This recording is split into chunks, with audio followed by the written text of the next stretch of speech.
security, and they show Putin for what he truly is.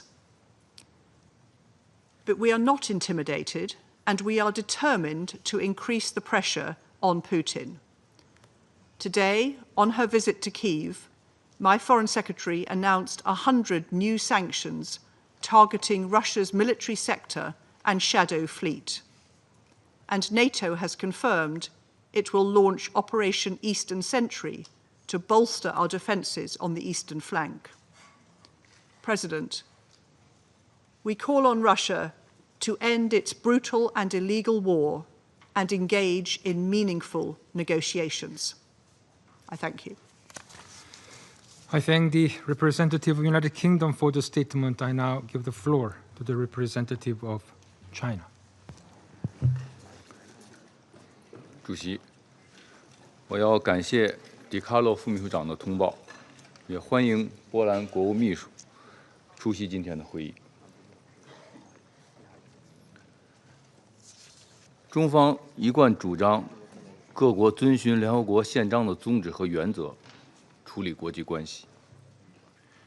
我们注意到波兰、俄罗斯、白俄罗斯等有关各方近日围绕无人机事件的表态和反应，呼吁 We call on all parties to exercise calm and restraint, properly settle disputes through dialogue and consultation, avoid misunderstanding and misjudgment, and prevent any possible expansion or escalation of the situation. In the current context, any misunderstanding or misjudgment will deepen the trust deficit.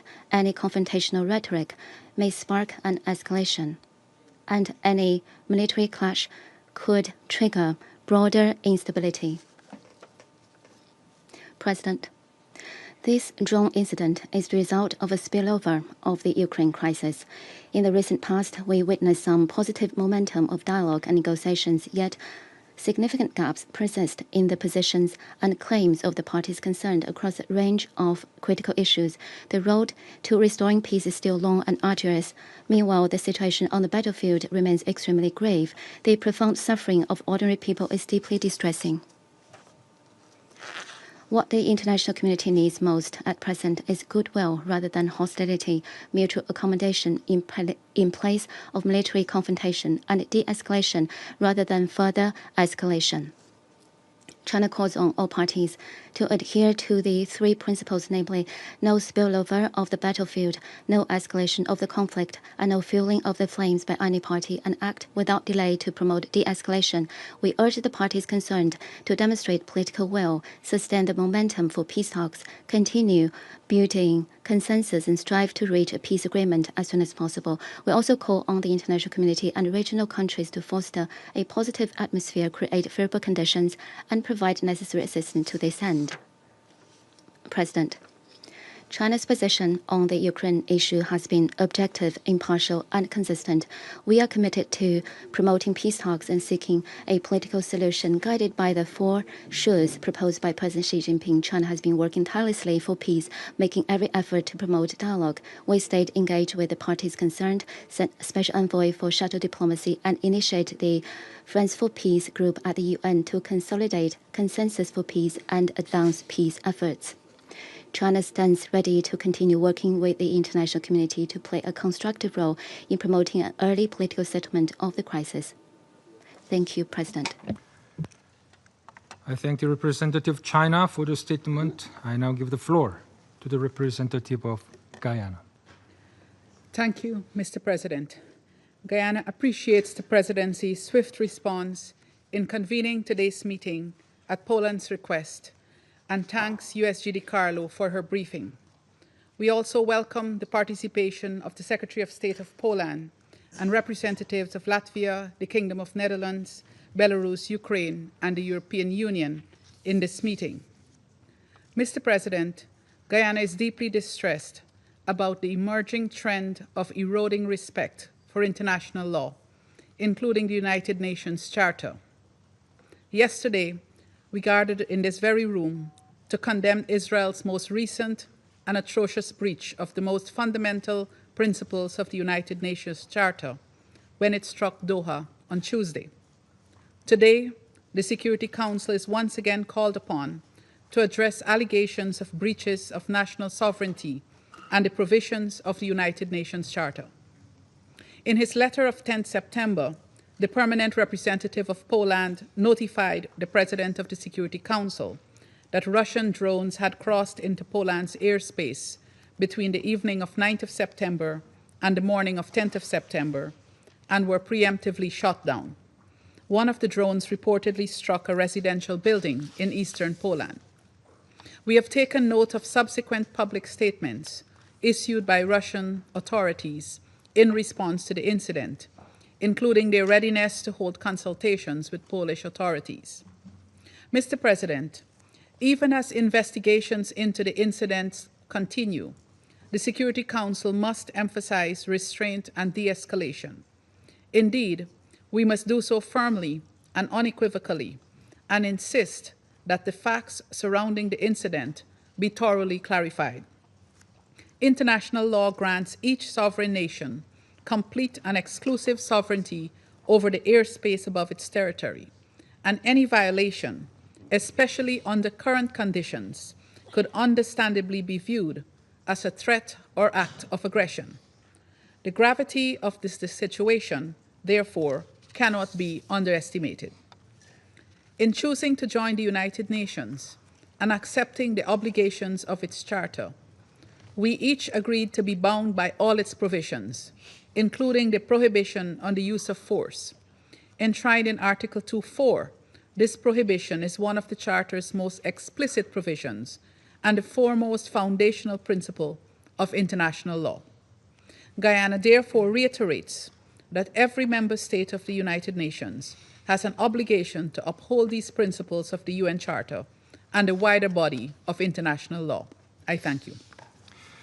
I thank the representative of Guyana for the statement. I now give the floor to the representative of the United States. Thank you, Mr. President, and thank you, Undersecretary General Rosemary DiCarlo, for your briefing, and I welcome the participation of the Secretary of State of Poland. On September 10th, Russian military drones violated the airspace of Poland, a NATO member. The United States stands by our NATO allies in the face of these alarming airspace violations. The United States is consulting with Poland and our other NATO allies under Article 4 of the North Atlantic Treaty. And rest assured, we will defend every inch of NATO territory. This incident does not help the extraordinary efforts that the United States has undertaken in recent weeks to broker an end to the war. Since the Alaska summit between President Trump and President Putin on August 15th, Russia has intensified its bombing campaign against Ukraine, resulting in loss of life and damage to civilian infrastructure. These actions, now with the addition of violating the airspace of a U.S. ally, intentionally or otherwise, show immense disrespect for good faith U.S. efforts to bring an end to this conflict. We urge Russia to renew and live up to its commitment to diplomacy by seeking an immediate end to hostilities through direct negotiations with Ukraine. Colleagues, the Russia-Ukraine war needs to end. We cannot risk it escalating into a broader conflict. Russia must demonstrate its seriousness by taking immediate, concrete steps toward peace. I thank you.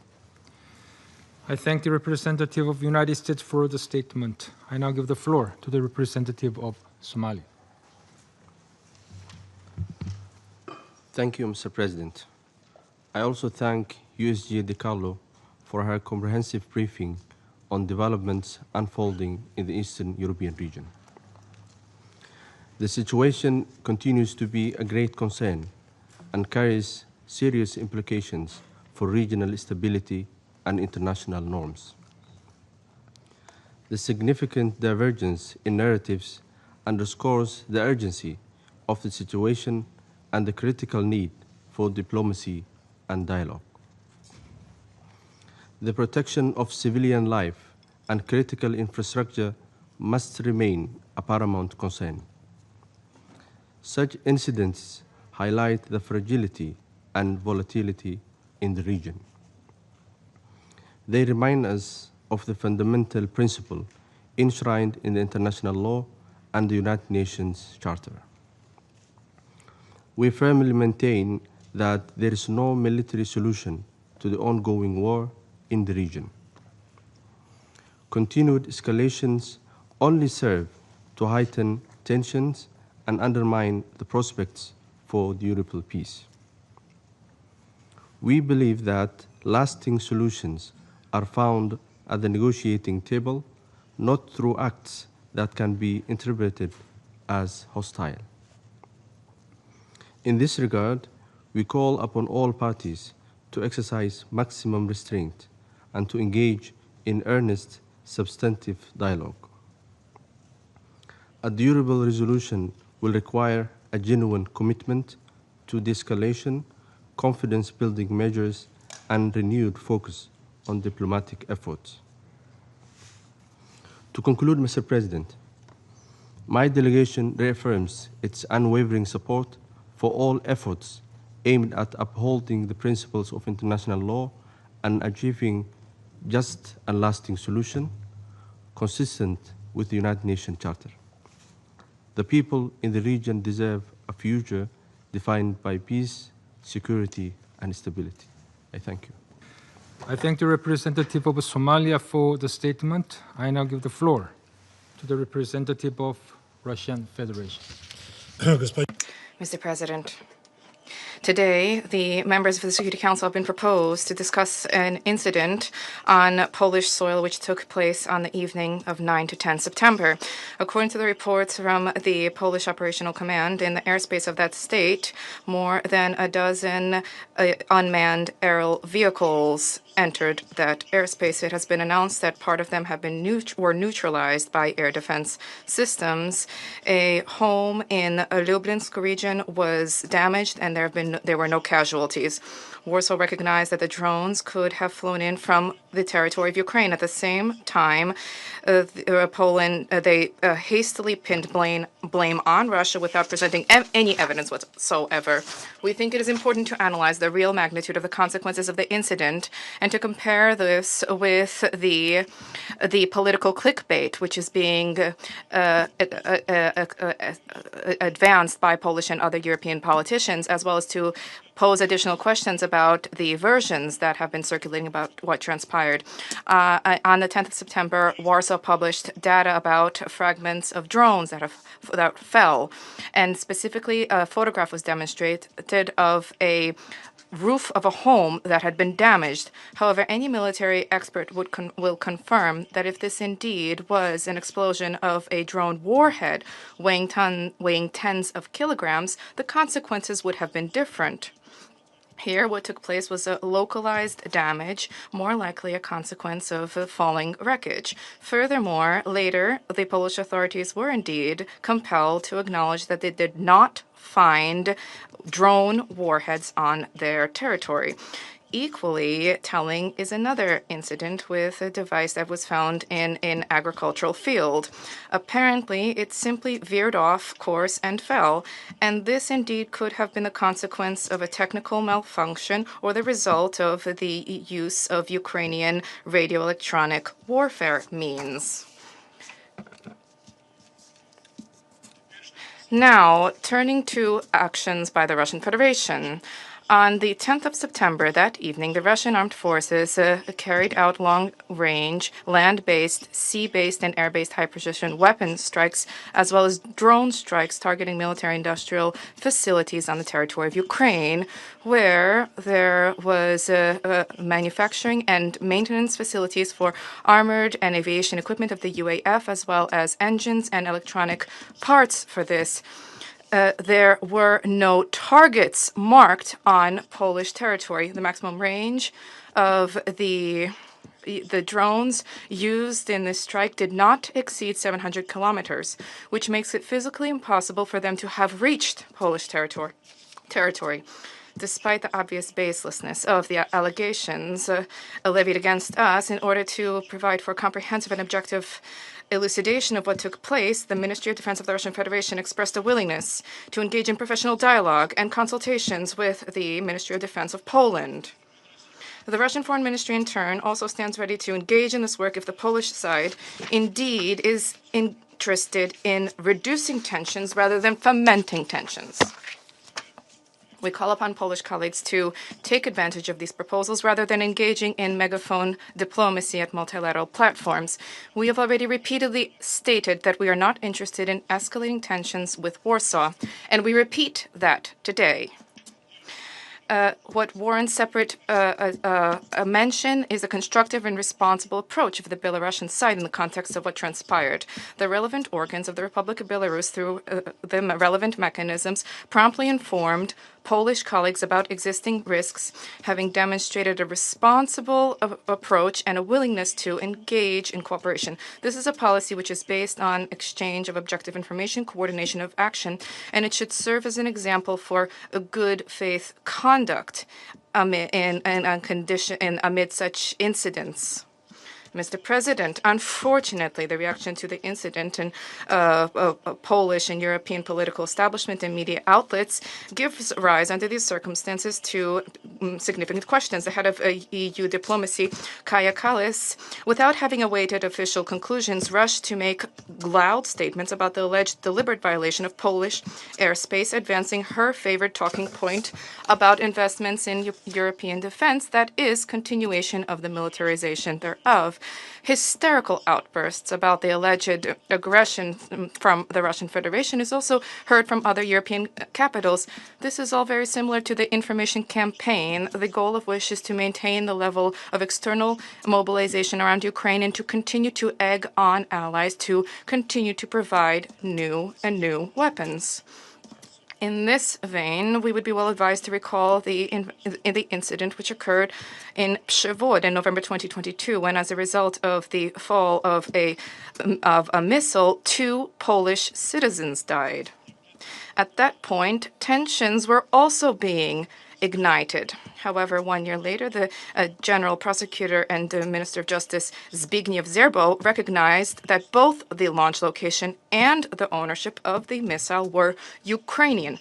And the former president of Poland, Andrzej Duda, in an interview with the journalist Bogdan Romanowski, recently explicitly recognized that at that point the Kiev regime was attempting to pressure Warsaw to levy accusations against Russia.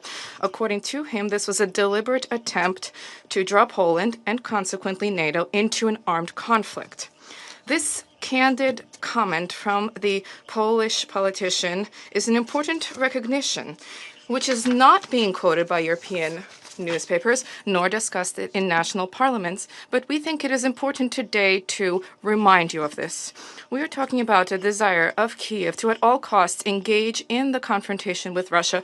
More and more states. It is no secret that Ukraine has long been consistently attempting to expand the geography of the conflict with no regard for the consequences of such an escalation. The Polish authorities, for all of these years, in an anti-Russian frenzy, were willing to support any, regardless of how criminal, regardless of how reckless, any actions of the Kiev regime, and were eagerly indulging it, hoping to harm the Russian Federation using its hands. Unfortunately, the Polish authorities are not drawing any conclusions, and they are continuing to engage in a policy of escalation in Europe. For example, at the pretext of conducting a joint Russian-Belarusian exercises, the West Zapad 2025, the Polish authorities already announced the closure of the border with Belarus, and they announced the intention to deploy to that area up to 40,000 military personnel. Let us recall that our above-mentioned strategic exercises are defensive in nature. They do not pose any threat for any neighboring country. And the representatives of OSCE countries, including Poland, have been invited to observe them. However, the decision was taken, the border is closed, and the victims of this decision are ordinary citizens whose freedom of movement has been denied. In any conflict, when we are talking about provocations, the key question remains unchanged. Who does this benefit? The response here is obvious. All of this artificially blown up hysteria is beneficial exclusively to the head of the Kiev regime and the European Party of War, who are desperately trying to derail prospects for Ukrainian resolution, which began to take shape as a result of the Russian-US contacts in August. It is evident that Zelensky is now the main opponent to a political resolution of the Ukrainian crisis, which will uncover his illegitimacy. Without the conflict, the justification for the legal vacuum will disappear. This justification, which he is using to cling to power in circumvention of constitutional procedures, even according to the data of Ukrainian sociological centers, Zelensky's ratings are falling precipitously, as is the level of trust in him. In this context, the unabated military actions, hostilities, are a tool for political survival of the Ukrainian regime. Against the backdrop of this, what is becoming clear is the level of despair prompting the Kiev authorities to throw remnants of the people forcibly mobilized into battle, or more accurately, to slaughter, despite the colossal losses and skyrocketing desertion rates. Official data for 2025 shows that more than 140,000 criminal cases have been initiated for soldiers who abandoned their units. The overall figures for desertion since the start of the conflict are nearing 266,000 people.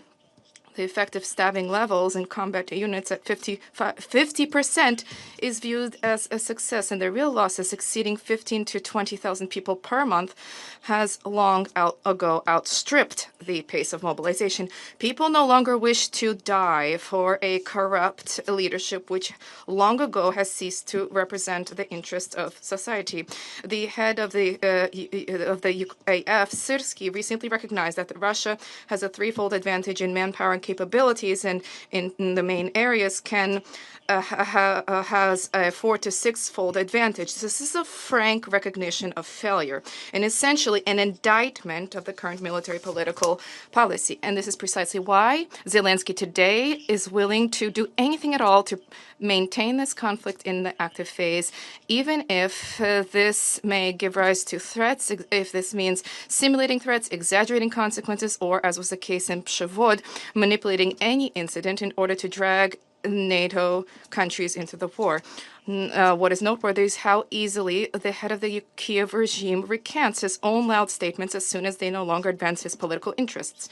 In recent months, he invoked slogans about the supposed intention to engage in dialogue. However, the direct, unambiguous proposal from the Russian president to visit our capital to discuss the whole gamut of issues related to Ukrainian resolution was rejected by him under the pretext of the inadmissibility and the inability to travel, quote, while his country was under attack, is under attack. And yet, as we see, there have been no attacks which prevented him from trekking to European capitals for 3+ years and making demands for more weapons deliveries and increased military assistance. Because in those capitals, the discussion is about continuing the war and this is completely in line with his interests. As soon as a real opportunity for peace emerged, with a visit to with a White House leader taking office who is willing to deal with the root causes of the crisis and to seek a lasting solution, Zelensky immediately began to renounce the previously announced peace initiative. This merely bears out what we were pointing to from the very start. The Kiev regime never had any intention to embrace peace, and everything that the regime is doing is to prolong the conflict, to cling to power, and to continue to take advantage of his Western sponsors.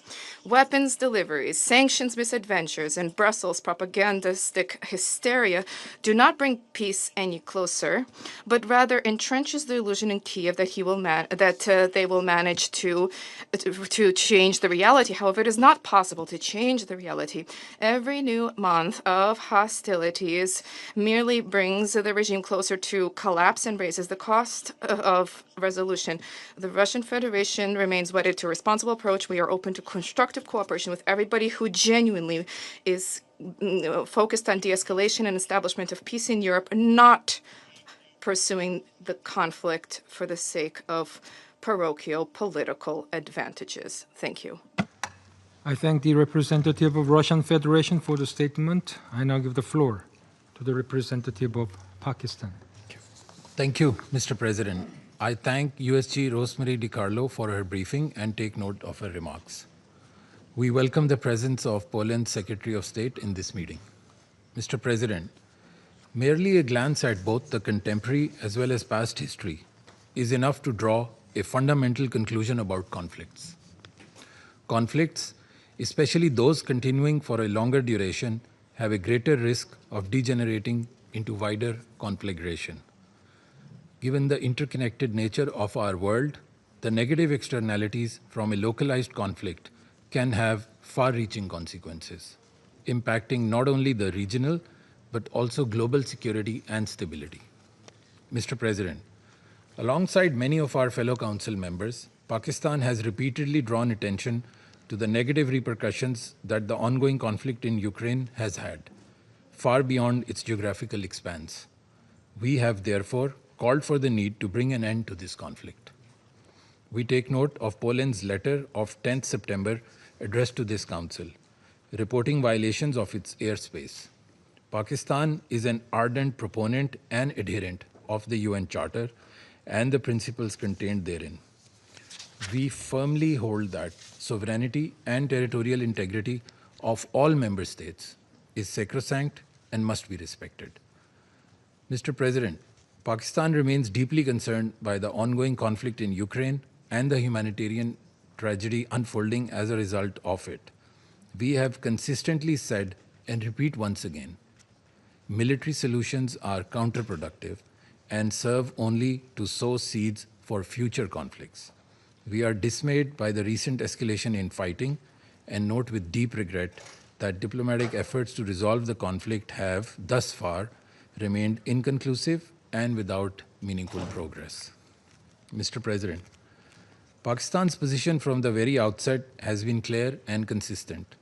We have always called upon the parties to demonstrate restraint, scrupulously adhere to the international humanitarian law, make meaningful strides towards de-escalation, and give primacy to dialogue and diplomacy.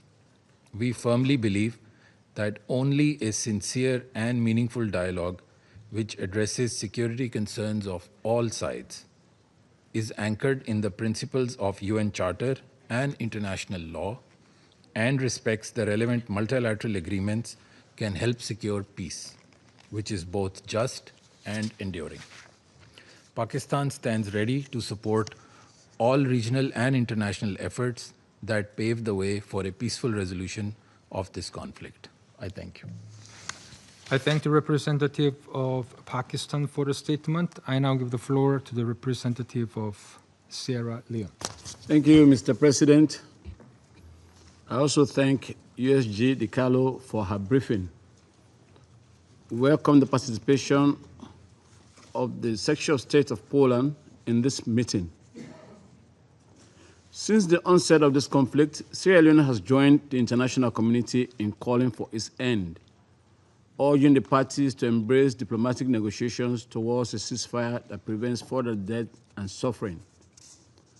The conflict has already taken tens of thousands of lives, caused mass displacement, and deprived millions of basic needs. Its destabilizing impact has been felt not only in Europe, but across the world. The recent reports of Russian drones entering airspace of Poland mark an alarming escalation. According to the letter from Poland's permanent representative, 19 drones launched from Russia and Belarusian territory violated Poland's airspace between 9th and 10th September, described rightly by Poland as an unprecedented violation of its sovereignty and territorial integrity. We note that in response, Poland invoked NATO's Article 4 and imposed new restrictions, including border closures with Belarus and the deployment of troops along its eastern flank. We also note that other states in the region have followed with airspace restrictions and heightened security measures. These actions underscore the gravity of the threat. They also remind us that the longer this war persists without a peaceful resolution, the more likely it will metastasize into a regional conflagration with consequences for global security. Mr. President, this event must be situated within a wider pattern: the ongoing erosion of international law and the weakening of the rules-based international legal order anchored in the UN Charter. The Charter enshrines the principles of sovereignty, territorial integrity, and the peaceful settlement of disputes. Article 2.3 obliges member states to resolve their disputes by peaceful means while refraining from the threat of use of force. Yet today, these principles are increasingly disregarded. The disregard for sovereignty and international territorial integrity in this conflict, the repeated resort to force, and the inability of the Council to secure even temporary ceasefires together reflect a deeper crisis: the threat from the very foundation of collective security. If this trajectory continues, the war stands at the precipice of unrestrained escalation, where brute forces replace dialogue and law gives way to power politics. Accordingly, let me make 3 observations. First, the heightened tensions resulting from the Polish incident threaten to derail ongoing efforts at peace. As European states have long sought diplomatic solutions to end this war, their engagement remains essential for a sustainable peace settlement and the eventual reconstruction of Ukraine. Second, the war has exposed the fragility of global economic and security systems. A further regional escalation will not only fracture Europe, but also undermine the multilateral order painstakingly constructed after the Second World War. It will erode trust in the Charter, embolden violations elsewhere, and weaken the fabric of international law. Third, any negotiations or agreements to end this conflict must be grounded in international law. Sierra Leone reiterates its support for a political settlement that respects Ukraine's sovereignty and territorial integrity within its nationally recognized borders, while addressing the legitimate security concerns of all parties.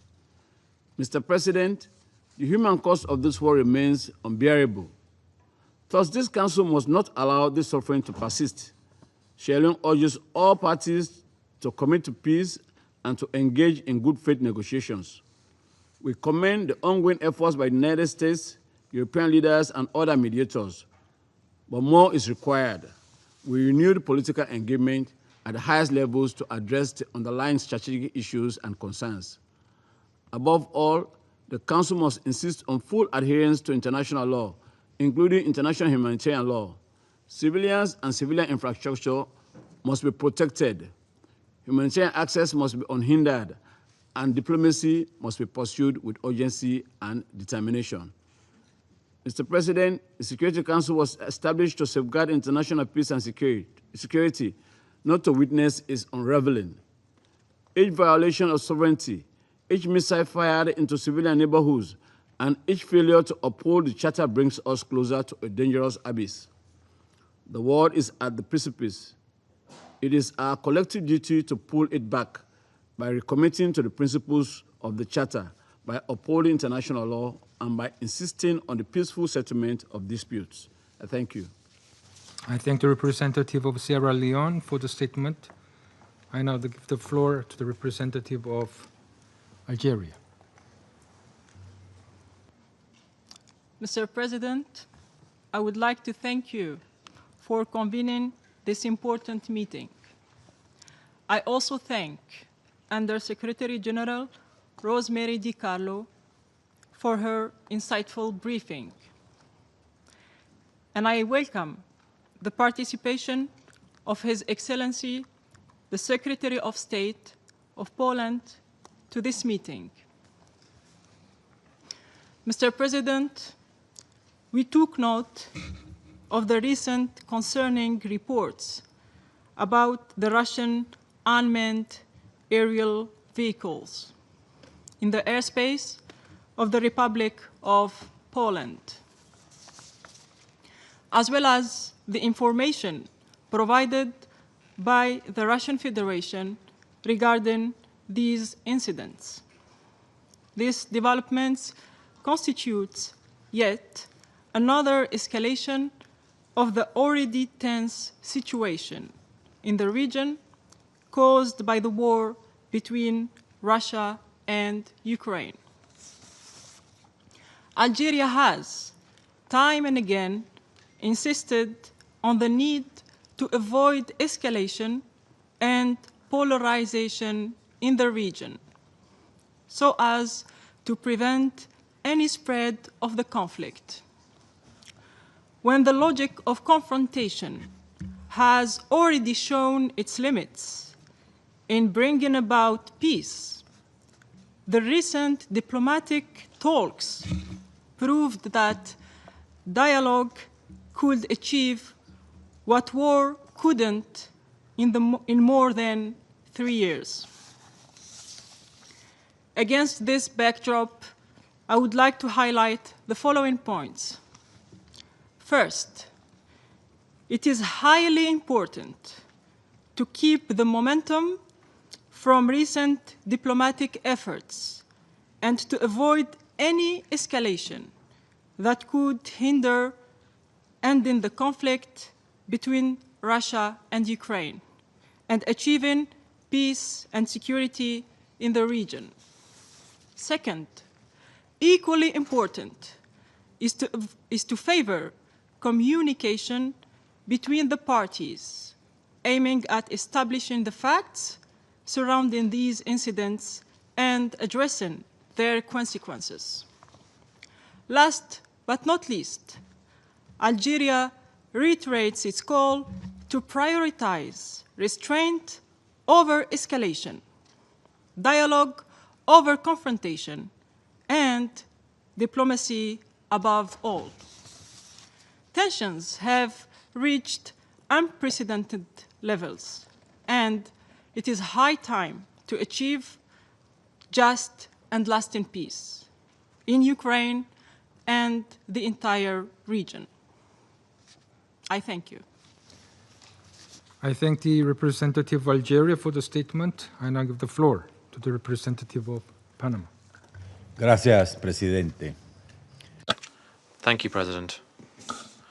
We're grateful for the briefing provided by Ms. Rosemary DiCarlo, Under-Secretary General for Political and Peacebuilding Affairs. We also recognize the participation of the Secretary of State of Poland, Mr. Bosacki, and the other delegations who are here with us this afternoon. We are meeting here today to address the grave incident that occurred over Poland's airspace in the context of the aggression against Ukraine. We think it is important for the circumstances of what happened to be urgently established, because at least 19 drones were registered in Poland's airspace during a period of some 7 hours. This undeniably constitutes a serious violation of the sovereignty and territorial integrity of Poland, this member state of this organization, and it is a worrying escalation and further destabilizes the region. Panama, in this context, wishes to reaffirm that multilateralism, preventive diplomacy, and dialogue with a view to upholding international law are the only legitimate way to prevent further escalation. This Council cannot overlook the fact that defending the sovereignty and territorial integrity of states is not an abstract ideal. Upholding these principles is rather a moral and legitimate obligation that underpins the international order, the rules-based order, and which protects peoples from the law of the strongest. Experience shows that war, when it is not stopped in time, can spread beyond its immediate borders, and it can drag the entire world into tragedy and sorrow.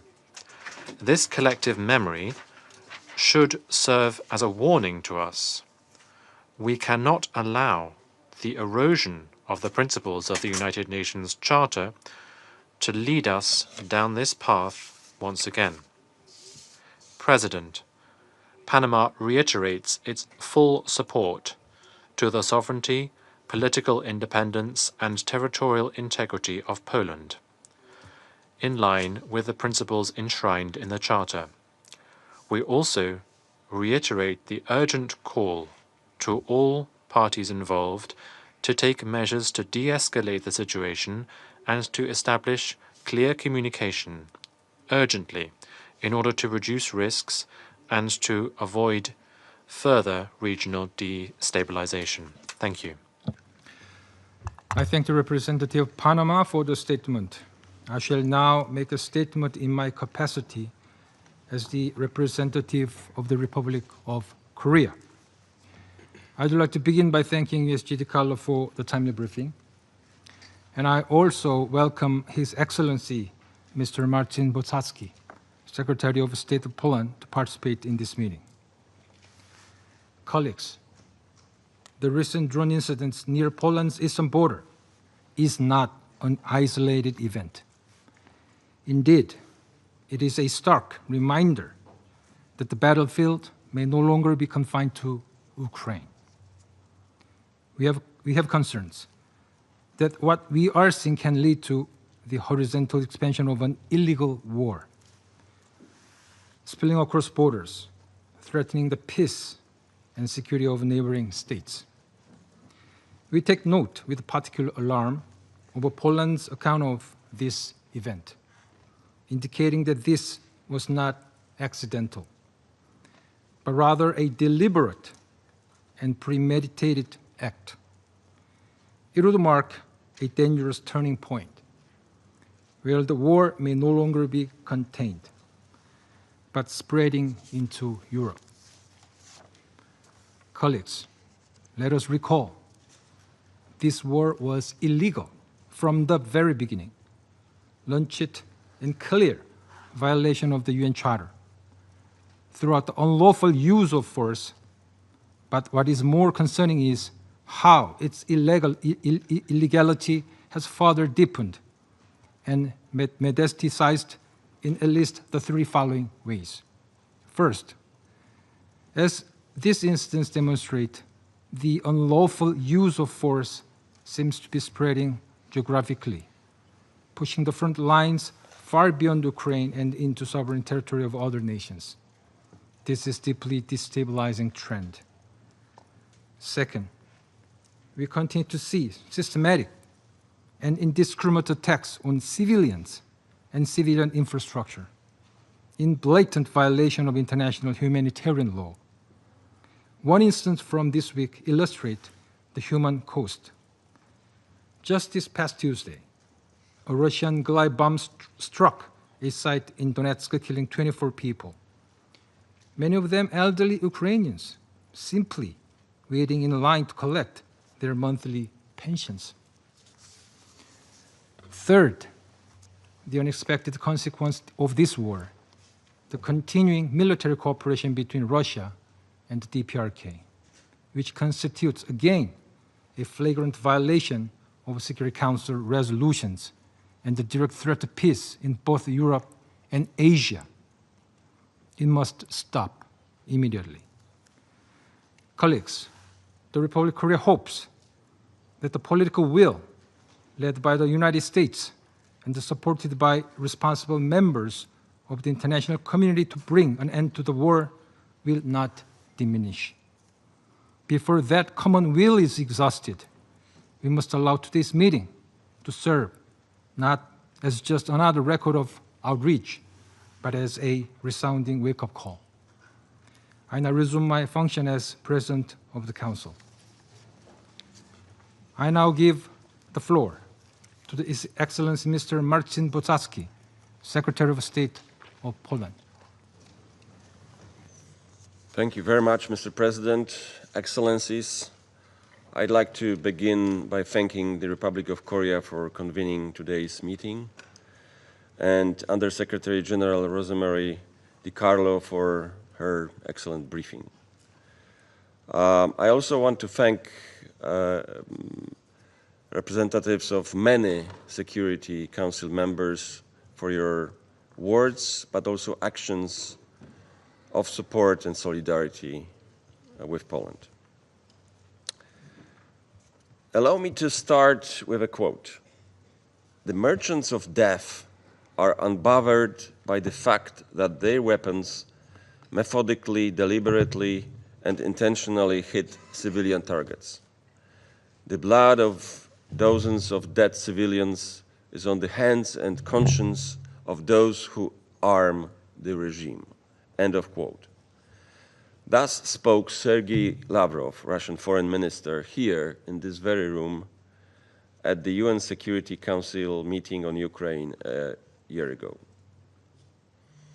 Russian officials have repeatedly accused others, primarily Ukraine and its allies, of engaging in terrorist attacks by using drones to target non-military infrastructure.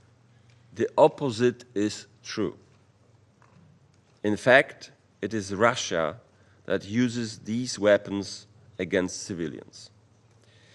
Events in Poland just 2 days ago prove once again every Russian accusation eventually turns out to be a confession. Today, for the very first time in history, emergency meeting of UN Security Council was called upon a Polish request.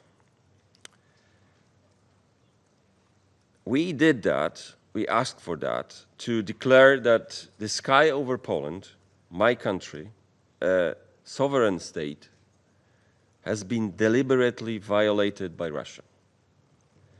On the night of September 9th and 10th, 19 Russian military drones flying over the territory of both Ukraine and Belarus breached Polish airspace, thus trespassing borders of Poland, of NATO, and of the European Union. Such incidents happened before, but this time we know that that was the first time since the beginning of Russian full-scale invasion on Ukraine in 2022 that Polish territorial integrity has been purposely violated on such an unprecedented scale. We know, and I repeat, we know that it was not a mistake.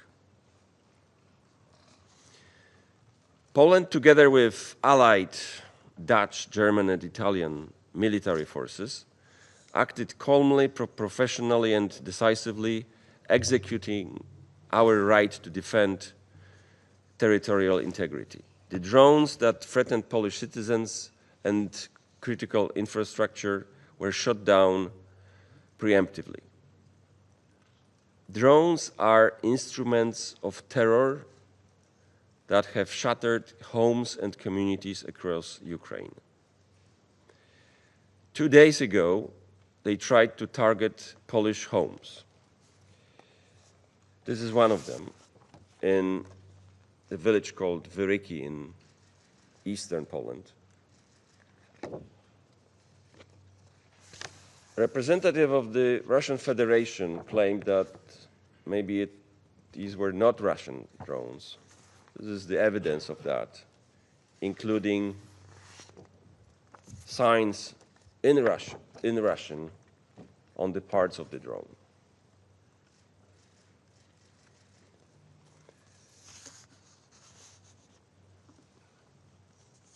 I don't want to spend too much of your precious time on the Orwellian or neo-Orwellian language of our Russian colleague, combined with blatant lies, but let me just draw your attention into one factor. He kept repeating that the reason of this, again, neo-Orwellian phrase,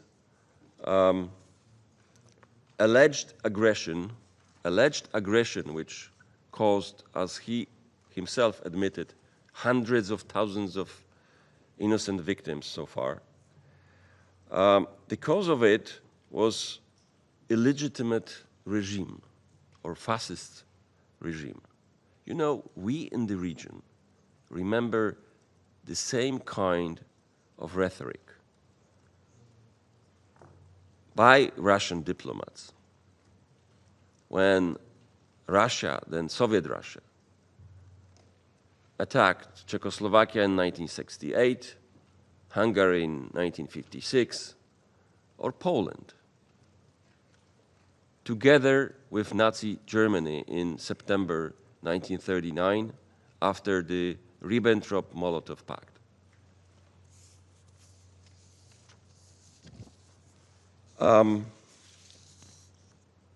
The fact is that in the region, among the neighbors of Russia, everybody is free, prosperous, and happy when there are no Russian troops on this country's soil.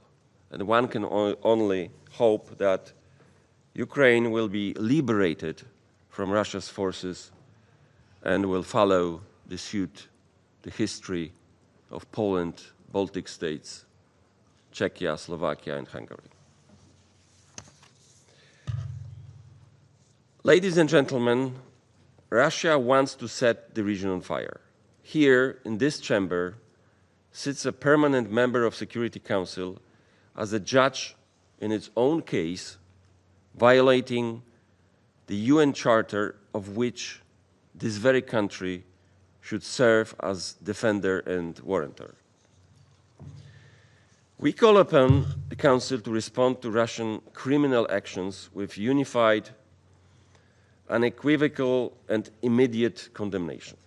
Condemnation that should serve as a critical preventive measure to de-escalate the situation and deter further acts of this kind.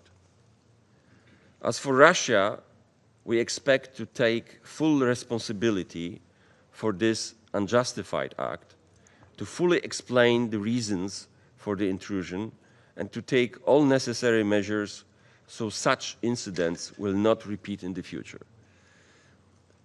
One more important thought.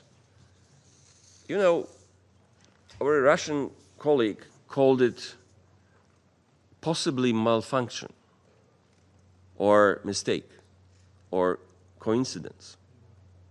You know, once or twice it can be a coincidence or malfunction, but not 19 times, not 19 intrusions conducted within 7 hours. And not only those drones, those Russian military drones, flew through the airspace of Ukraine. They also, which your ally, President Lukashenko, admitted, were flown through Belarusian airspace.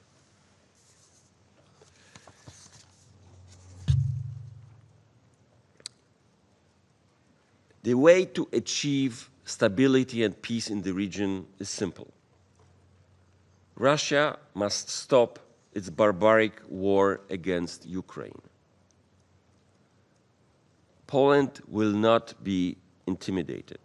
Our resolve to stand with Ukraine and defend the principles of sovereignty and territorial integrity remains unwavering. Thank you all very much. I thank His Excellency Mr. Bosacki for the statement. I now give the floor to the representative of Latvia. Thank you, Mr. President. I will speak on behalf of the Baltic states, Estonia, Lithuania, and my own country, Latvia. And I thank the Presidency of the Council for convening this meeting, and thank the USG DD Carlo for her briefing. In the early hours of 10th of September, Poland saw the largest number of Russian drones illegally entering its territory. The Baltic states condemn the violation of Poland's airspace, and we stand in full solidarity with our Polish allies. The Baltic states recall that this is neither a first time nor an isolated incident in our region. All Baltic states have had Russian assets enter our airspace illegally in the past year. Russia's reckless actions are most concerning for the overall security of the region. This is yet another escalation by a permanent member of the UN Security Council against sovereign territory of another state. Another test of the entire rules-based international order, a violation of the UN Charter, customary international law, as well as the fundamental principles of the Helsinki Final Act.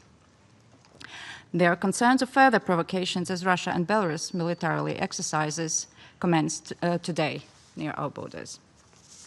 Mr. President, the international response to the violation of the sovereign airspace of Poland has been swift, clear, and united. Russia's actions have been unequivocally condemned, and we urge that Russia fully respects the UN Charter, and we urge that Russia stops the violation of European airspace, that it stops the violation of international borders. The UN Charter is also clear. Countries have an inherent right of individual or collective self-defense if an armed attack occurs. And we will exercise the sovereign right and collective right to defend ourselves against any attacks. Mr. President, the violation of Poland's airspace is yet another call to the international community to remain vigilant. This also shows why we, the neighbors of Russia and Belarus, are the staunchest supporters of Ukraine. Our European global security is tied to the security of Ukraine. We all want peace in our neighborhood and along our borders, and Ukrainians want peace the most, as they are under constant attack and experience daily atrocities. Today's meeting, unfortunately, draws the same conclusions as during the Security Council meeting we had 2 weeks ago on Ukraine. These Russian actions are not of a country that seeks peace. Allow me to ask a question, a rhetorical one. How has Russia reacted to the global call towards just and lasting peace? What signals has Russia been sending while everyone is calling for a full and unconditional ceasefire? Let me just point out a few atrocities that have happened since the last time we met in this chamber. 2 Russian missiles hit and killed members of a Danish humanitarian demining team in Chernihiv region. Russia launched the largest aerial assault on Ukrainian cities with over 800 drones and missiles. It hit the Ukrainian government building with a missile.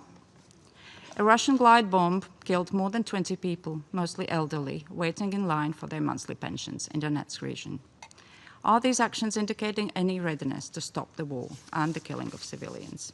I don't think the answer. Are these actions indicating any readiness to stop the war and the killing of civilians? I don't think the answer is unclear.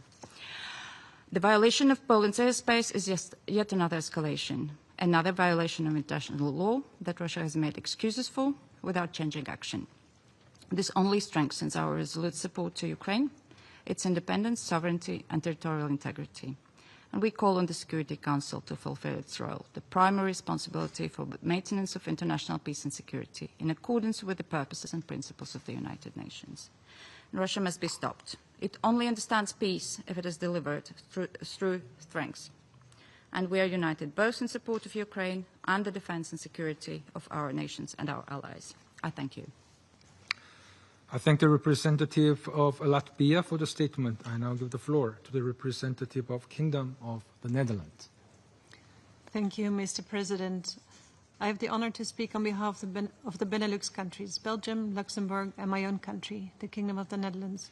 I would like to thank the Republic of Korea for convening this meeting and USG DiCarlo for her briefing. This week, Russian drones violated Polish airspace and therewith EU airspace, NATO airspace. Polish, Italian, and Dutch fighter aircraft succeeded in tracking and shooting down Russian drones over Poland. Benelux countries stand in solidarity with our Polish allies, and we remain ready to provide any further support. We condemn this violation of Polish airspace in the strongest possible terms. It is a reckless and dangerous act by the Russian Federation, risking further escalation. In doing so, Russia is violating the UN Charter and threatening the security of innocent citizens, regional stability, and international peace and security. This was not an isolated incident and cannot be ignored. This incident demonstrates that if Russia's aggression remains unchecked, it is bound to repeat itself. It also demonstrates Ukrainian and European security are closely interlinked. The actions by the Russian Federation have only strengthened our resolve. Benelux countries will continue to pursue coordinated military, humanitarian, and budget support to Ukraine in order to bolster its efforts to defend itself and rebuild the country. Benelux countries call upon all countries to actively support Ukraine in its fight to survive.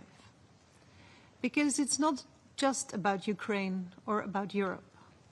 We need to show that we take a stand against violations of internationally recognized borders and that we will protect the UN Charter.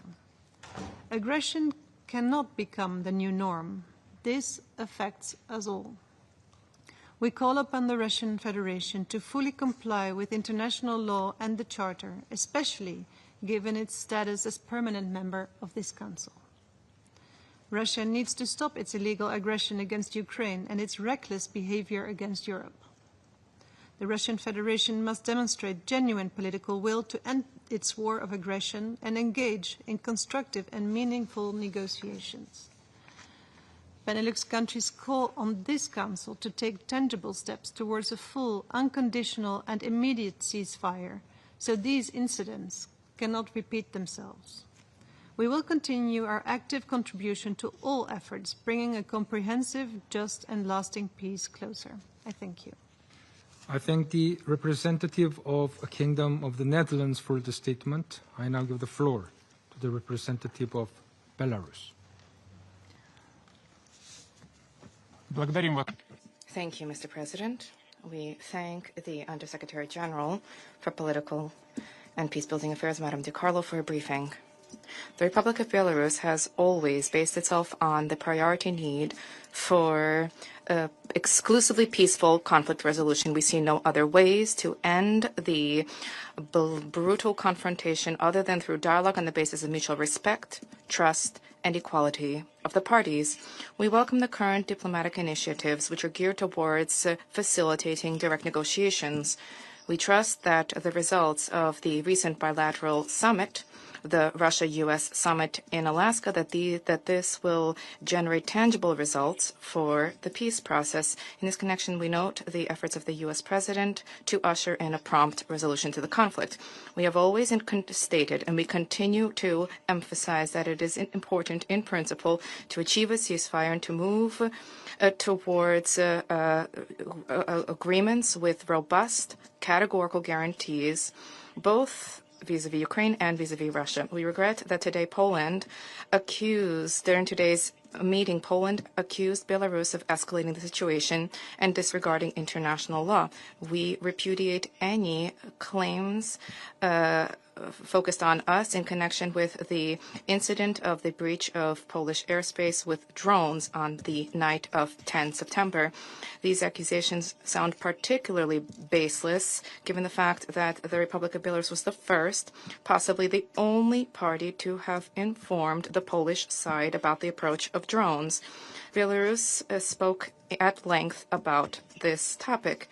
I merely wish to quote the head of General Staff, the First Deputy, the Defense Minister of the Republic of Belarus, made on 10 September, and I quote, "During the nighttime exchange of strikes by UAVs between the Russian Federation and Ukraine, the air defense forces and assets of the Republic of Belarus on duty continuously tracked the UAVs that had veered off course as a result of the impact of the party's electronic warfare assets. Some of the lost drones were destroyed by our country's air defense forces over the territory of the Republic. According to existing channels of engagement during the period from 23 o'clock on 9 September to 4 o'clock on 10 September, our air defense forces and assets exchange information on the air and radio location situation with the Polish and Lithuanian air defense forces and assets. Thereby, we informed them of the approach of unknown drones approaching the territory of their country. This allowed the Polish side to respond promptly to the drones by scrambling their forces on duty. End of quote.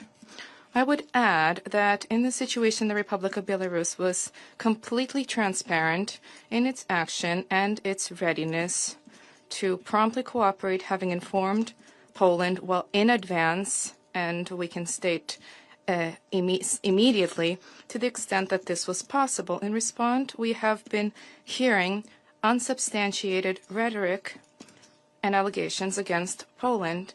And we would note, incidentally, that Polish military services were more accurate and correct in their statements. According to the head of the Chief of Staff of the Polish Army, General Wisław Kukul, and I quote, the Belarusians warned us that the drones were approaching our side, end of quote.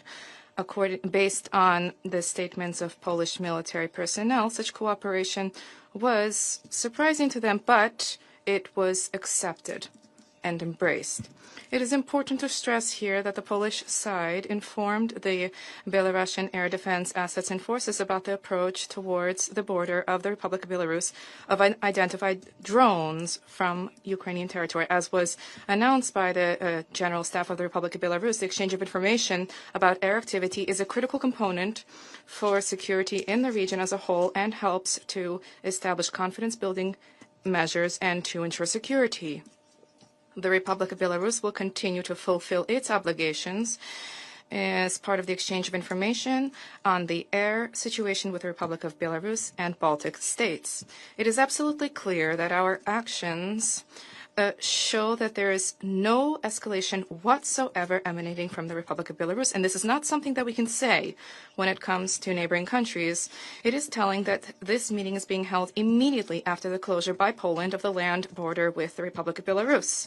All of the crossing points on the border with Poland ceased to function as of tonight, 12th of September. Vehicular and rail transportations have been halted, transit has been paralyzed, and the movement of people has been stopped. Is it not this situation which poses a real threat to stability in the region? The decision of the Polish authorities to close the border with Belarus is an example of baseless steps taken against the people, against ordinary citizens, both in Belarus and Poland, as well as against foreign citizens. These actions create significant difficulties for the normal operations in international movement of people and goods, and is detrimental to many states, both in the East and in the West. This represents a blatant abuse of their geographical location, the privatization of the borders of the EU, EA-EU, the West, and the East. Such measures are building upon the policy of undermining relations with neighboring countries and further fueling escalation of tensions in the region, which creates risks to stability and predictability in international relations. The leadership of the United Nations and the European Union should issue a principled assessment of such action. We call upon the Security Council to consider this action and to duly respond. Instead of destabilizing rhetoric and conduct, we call upon all parties to revert back to constructive cooperation and dialogue. Once again, Belarus is committed to purely peaceful steps to resolve the confrontation. We stand ready to continue to facilitate mutually acceptable solutions to the conflict. Thank you. I thank the representative of Belarus for the statement. I now give the floor to His Excellency Mr. Stavros Lambrinidis, Head of the Delegation of the European Union to the United Nations.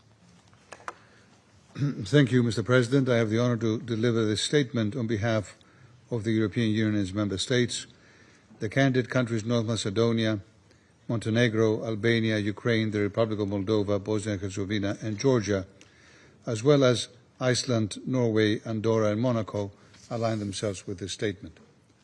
Thank you Mr. President, for the Presidency's readiness to convene this emergency meeting. Thank you to USG DiCarlo for her briefing, and thank you as well to the State Secretary of Poland for his presence here today. Let me express, of course, my full solidarity with Poland, a member state of the European Union. Our leaders have been in constant contact with their Polish counterparts the past days, and we are offering support in protecting Poland's eastern border. The European Union condemns in the strongest terms the international violation of the airspace of one of our member states by Russian drones, which took place on 10 September. This is an aggressive and reckless act and part of a broader escalation by Russia. It threatens the security of EU citizens, regional stability, and international peace. Only 2 weeks ago, Russian missiles caused severe damage to the EU delegation in Kiev. And now, 19 of its drones have violated our airspace. It is the latest in a series of violations of EU member states' sovereign airspace that have occurred since 2022. And it only strengthens our resolve to support Ukraine and its people in their defense against Russia and in their pursuit of a comprehensive, just, and lasting peace. The EU underlines the importance of raising the costs for Moscow further. We will ramp up sanctions significantly on Russia and its enablers, and we will also work with our international partners to put pressure on Russia to end this war. The EU remains steadfast in supporting a comprehensive, just, and lasting peace in Ukraine based on international law, including the UN Charter, which respects Ukraine's sovereignty, independence, and territorial integrity within its internationally recognized borders, and also respects Ukraine's inherent right to self-defense. Mr. President, it goes without saying that our resolve to support Ukraine and its people in their defense against Russia remains unwavering. Thank you. I thank His Excellency Mr. Lambrinis for his statement. And I give the floor to the representative of Ukraine. Mr. President, distinguished members of this Council, dear State Secretary Bosacki, back in February this year, the Security Council adopted a very short resolution, 2774, imploring, and I quote, a swift end to the conflict and further urging a lasting peace between Ukraine and the Russian Federation. Let me remind you, Ukraine was not exactly thrilled with that text. We made no secret of our disappointment, but unlike Russia, that even though it voted in favor of that resolution and now does not give a damn about it, we do respect all the decisions of this Council, and we remain ready and committed to implement them. And yet, here we are, 201 days later, we all have to confess that peace has not come galloping toward us on a white horse. On the contrary, we are further away from peace than we have ever been. The human toll is catastrophic. Ukraine has suffered more civilian casualties over the last months than at any time since Russia's full-scale invasion began. And just 2 days ago, Moscow decided it was not enough to keep murdering Ukrainians. Russia is spreading this conflagration in Europe, launching now its deadly drones into Poland's airspace. Let me express Ukraine's full solidarity with the Polish people. We condemn this cynical provocation, this brazen attack. Let me also be clear. We fully share the assessment of Polish authorities that this was not a technical error, it was not a lost GPS signal, or any other fairy tales that we have heard today. It was a conscious decision. It was a conscious decision of Russia to cross yet another red line and test our patience, the patience of the international community. And it was a conscious decision of Russia to deliberately escalate this war. And if this escalation is left without a decisive reaction. Russia will not stop with Poland. Tomorrow, it could be drones or even missiles falling on Berlin, Paris, or London, and the day after, who knows, something might even accidentally cross the Atlantic. So today we face a choice. Does this Council continue to wait until hell freezes over before we act, or do we finally do what this Council was created to do? End once and again this bloody war before it destroys the entire planet. That is why the question of an immediate ceasefire is not an academic one. For months, Ukraine has been calling upon this Council to pass a resolution on a comprehensive and unconditional ceasefire. We cannot afford to sit here and wait for fair weather at sea while the storm rages, tearing our sails apart. It is the solemn duty of this Council to prevent this scenario before it is too late and to stop this madness before it swallows us all.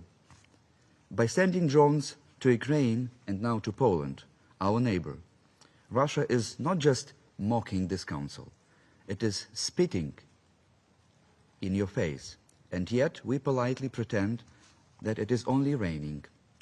If this Council does not act, if it fails to stop this new phase of Russia's escalation, we are not talking about regional instability any longer. We are staring into the abyss of a third world war. Colleagues, this Council should have imposed crashing sanctions on Russia no later than dawn on 21st of February 2022. Instead, we have allowed the arsonist in the Kremlin to keep the keys to the fire station. Russia continues to abuse its veto as a fig leaf to cover its war crimes and block every attempt to restore peace. But must this Council remain a hostage of this veto, condemned to wring its hands and watch as thousands of civilians die? Absolutely not. Nothing, and I repeat, nothing, prevents the other 14 members sitting on this table and every single UN member state from doing what dozens of nations did in the first weeks and months of this war. The EU, the United Nations, the United States, the UK, Canada, Republic of Korea, Japan, Australia, New Zealand, Singapore, Norway, Iceland, Switzerland, and many others. You can impose unilateral but coordinated sanctions that will choke Russia's war machine, cut off its supply chains, and stop the flow of components for those murderous drones and missiles that kill Ukrainians today and threaten to kill our European neighbors tomorrow, as Moscow did just 2 days ago in Poland. And one day history will knock on this door and ask, what did you do sitting at this table while Russia was trampling on the UN Charter? Did you act, or did you just clear your throat, draft another deeply concerned statement, or just look away, bury your head in the sand, and then proceed to the next agenda item? Mr. President, colleagues, we are not in Samuel Beckett's play to amuse ourselves with endless waiting. The world burns while we twiddle our thumbs, waiting for Godot, who will never arrive. So please, dear colleagues, table this ceasefire resolution now. I thank you for your attention. I thank the representative of Ukraine for the statement. There are no more names inscribed on the list of speakers. This meeting is adjourned.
Mark has